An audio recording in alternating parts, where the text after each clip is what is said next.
Ya, Kamu ngerti nggak sih tentang internet security itu apa? ngerti dong. Apa tuh?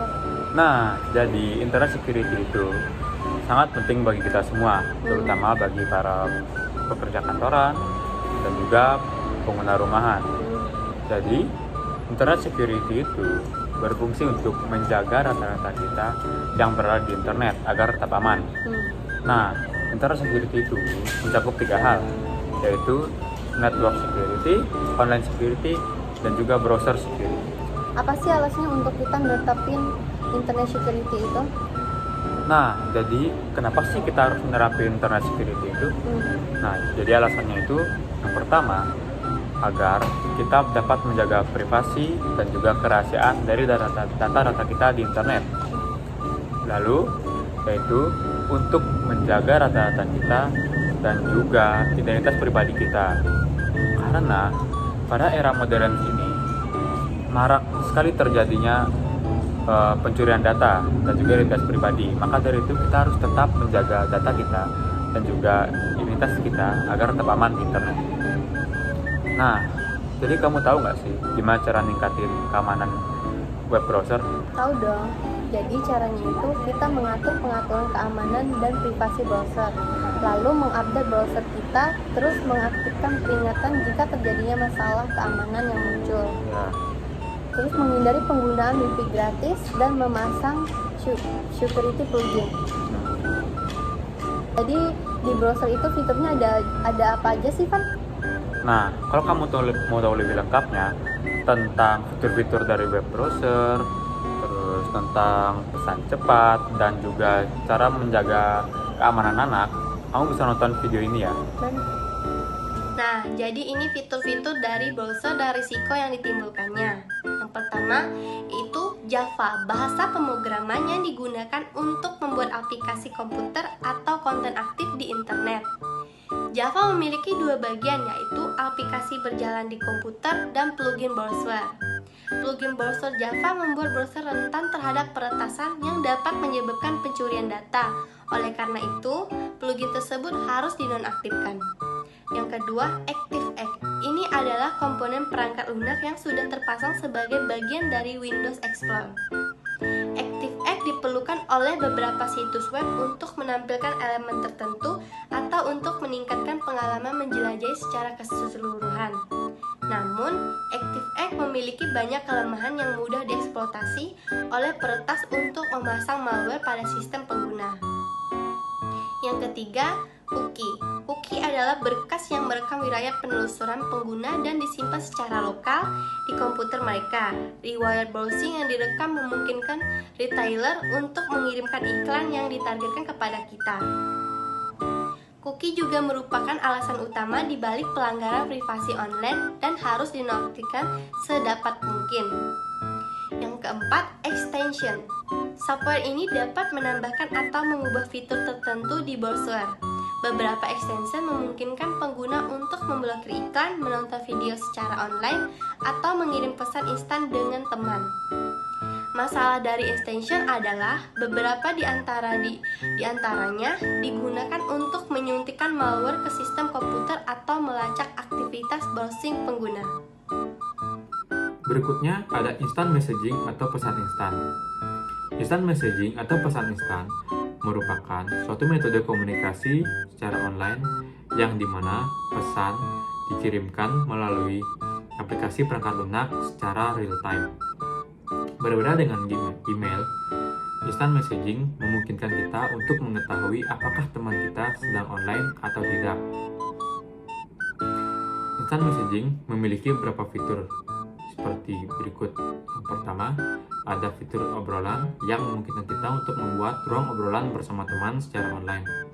Berikutnya ada fitur tautan web yang memungkinkan kita untuk bertukar tautan web dengan teman secara online. Berikutnya ada fitur file dan video yang memungkinkan kita untuk bertukar file dan video bersama teman secara online. Berikutnya ada fitur musik yang memungkinkan kita untuk bertukar musik dengan teman secara online.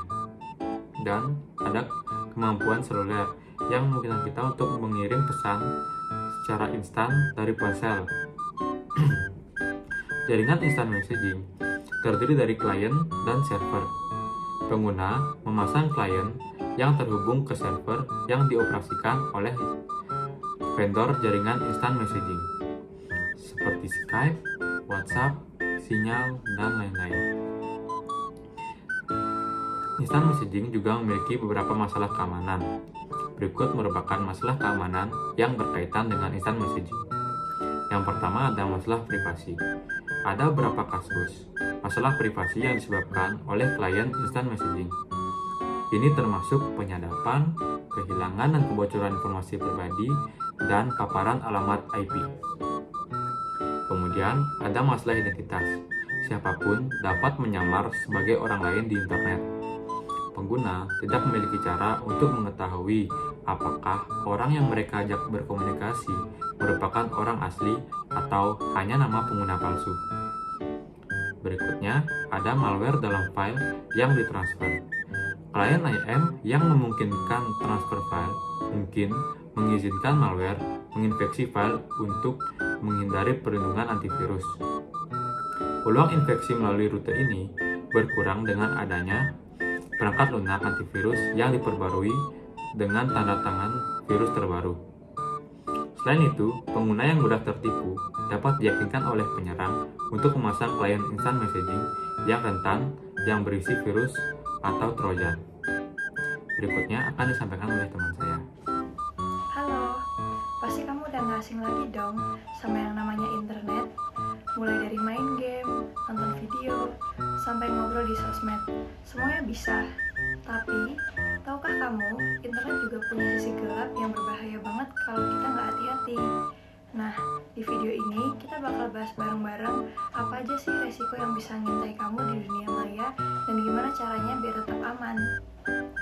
Di internet itu ada ratusan situs, tapi nggak semuanya aman, apalagi buat kamu yang masih di bawah umur. Salah satu yang paling bahaya adalah konten pornografi. Konten ini bisa muncul karena nggak ada filter di perangkat. Bahkan banyak anak tanpa sengaja masuk ke situs dewasa cuma gara-gara klik link yang salah. Bahayanya bisa ngaruh ke cara pikir kita juga loh. Yang kedua, cyberbullying. Pernah nggak kamu merasa nggak nyaman karena dikatain atau diganggu di chat atau media sosial? Bisa jadi itu adalah cyberbullying. Cyberbullying itu beda sama perundungan biasa, karena bisa kejadian kapan aja, bahkan pas kamu lagi sendiri di kamar. Pelakunya pun bisa sembunyi di balik akun palsu. Kalau kamu ngerasa sedih, malas makan, susah tidur, atau nggak pengen sekolah, bisa jadi kamu korban. Jadi jangan malu untuk cerita ke orang lain ya. Tahu nggak sih, kadang kita cuma mau cari tugas sekolah, malah nyasar ke situs yang aneh-aneh. Ini karena ada situs siluman yang sengaja bikin alamat mirip situs asli, biar kita salah klik. Makanya penting banget nih buat kita cek ulang alamat situs sebelum kamu klik. Ada juga bahaya lain yang lebih mengerikan, namanya grooming. Ini saat seseorang pura-pura jadi teman, lalu pelan-pelan bikin kamu percaya padahal tujuannya jahat. Biasanya mereka ada di game online, chatroom, atau media sosial. Media sosial itu seru, tapi juga bisa jadi tempat yang bahaya. Data pribadi kamu bisa dicuri, atau kamu jadi target perundungan. Jadi, jangan asal posting dan jangan terlalu banyak ngasih info pribadi ya. Kadang, ada email masuk isinya aneh-aneh, atau link ke situs dewasa. Itu namanya spam. Jangan diklik sembarangan, apalagi kalau kamu gak kenal pengirimnya. Sama halnya kayak ruang chat, ngobrol seru itu boleh, tapi hati-hati sama orang yang kamu baru kenal.